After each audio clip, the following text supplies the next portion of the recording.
Alors, dans cette vidéo, nous allons voir comment télécharger, installer et configurer Tomcat. Tomcat, c'est un conteneur web en Java. Donc, c'est un des outils qu'on va pouvoir utiliser pour déployer nos applications web pour pouvoir les tester. Donc, vous allez sur le site officiel de Tomcat, qui est donc tomcat.apache.org. Donc, Tomcat fait aussi partie d'un des projets de la fondation Apache. Avant de télécharger ou avant de choisir quelle version télécharger, vous allez cliquer sur le lien ici, Which Version, qui va vous dire en fonction de chaque version de Tomcat, qu'on voit dans cette colonne ici, ça va vous dire quelle version des spécifications des servlets, des JSP, du langage EL, des WebSockets, entre autres, sont implémentées. Parce qu'un conteneur web, comme on l'a vu en classe, un conteneur web implémente des spécifications de l'API des servlets, puis différentes versions de Tomcat implémentent différentes versions des spécifications. Vous avez aussi ici la dernière version, plutôt la première version de Java qui est supportée. Par exemple ici, si vous choisissez Tomcat 9, vous devriez avoir au moins Java 8 pour que ça fonctionne. Okay? Bien évidemment, Tomcat suppose que Java JDK est déjà installé. Et donc, une fois que vous avez choisi la version installée, on va dire par exemple c'est la 9, c'est là qu'on va utiliser éventuellement dans le cours, vous allez donc ici dans les liens Tomcat 9 et à partir de là, vous avez là aussi plusieurs distributions.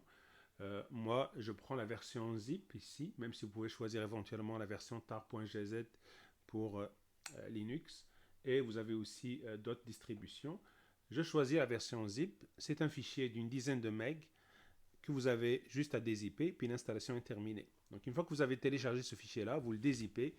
Une fois que c'est dézippé, vous tombez donc sur le dossier que je vais vous montrer tout de suite. Donc c'est celui-là ici, le dossier Apache Tomcat 9.0.41, par exemple, c'est ça que vous avez téléchargé. Et à l'intérieur, vous allez avoir un dossier, entre autres un dossier bin. Alors le dossier ici, Apache Tomcat 9.0.41, c'est le dossier d'installation de Tomcat. Donc c'est réputé comme étant le dossier d'installation de Tomcat. La première chose que vous allez faire, avant même éventuellement de lancer Tomcat ou de l'intégrer dans un environnement de développement comme Eclipse ou NetBeans, la première chose, c'est que vous allez configurer un compte gestionnaire d'application.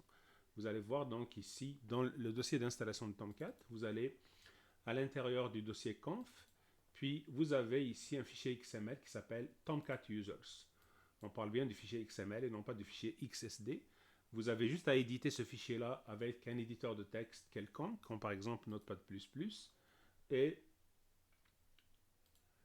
vous avez donc le fichier de configuration ici. Puis comme si vous prenez le temps de lire un petit peu ici, vous allez voir qu'il vous dit qu'il n'y a pas de compte qui est configuré par défaut pour le gestionnaire d'application.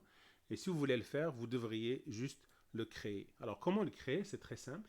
Vous allez donc ici dans les commentaires, vous allez trouver une ligne comme celle-là. Vous avez donc le username, le password et les rôles. Vous copiez une des lignes ici, vous la faites sortir des commentaires, comme moi je l'ai fait ici. Vous voyez à la ligne 41, j'ai créé donc un utilisateur que j'ai appelé donc Moomen. J'ai mis un password qui est également Moomen.